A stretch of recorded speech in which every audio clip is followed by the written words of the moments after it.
और एक बड़ी खबर श्रीलंका से। श्रीलंका के हालात पर TV9 से बात की है पूर्व क्रिकेटर बहनामा ने और कहा है कि हमारे देश को भारत से मदद की दरकार है। भारत ने हमेशा हमें सपोर्ट किया है और फिर से चुनाव समस्या का समाधान नहीं है। साथ ही वो कहते हैं कि संकट से उबरने के लिए सोच बदलने की भी जरूरत है। ये एक्सक्लूसिव बातचीत आपको सुनवाते हैं।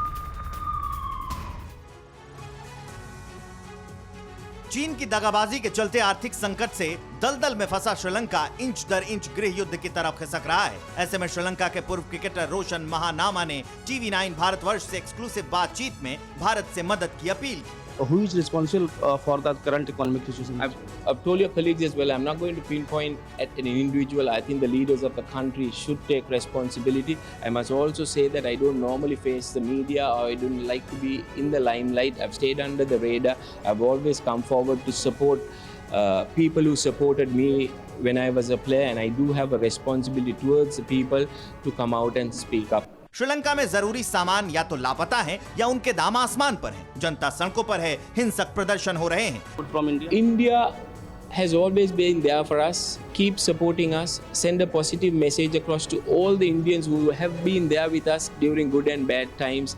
The Indian government also, I've been saying this, Sri Lanka is strategically placed when you're helping or trying to help.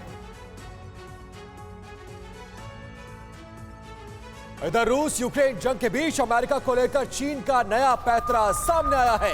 चीन के सरकारी अखबार ग्लोबल टाइम्स का दावा है कि नैन्सी पेलोसी के ताइवान दौरे पर चीन की चेतावनी का असर दिख रहा है। अमेरिका की हाउस ऑफ रिप्रेजेंटेटिव की स्पीकर हैं नैन्सी पेलोसी रविवार को ताइवान पहुंचने वाली थी। चीन ने पेलोसी के कार्यक्रम पर कड़ा एतराज और विरोध जताया था। क्या सुपर पावर अमेरिका चीन की धमकी से डर गया? क्या नैन्सी पेलोसी चीन की धमकी के चलते ताइवान नहीं गई?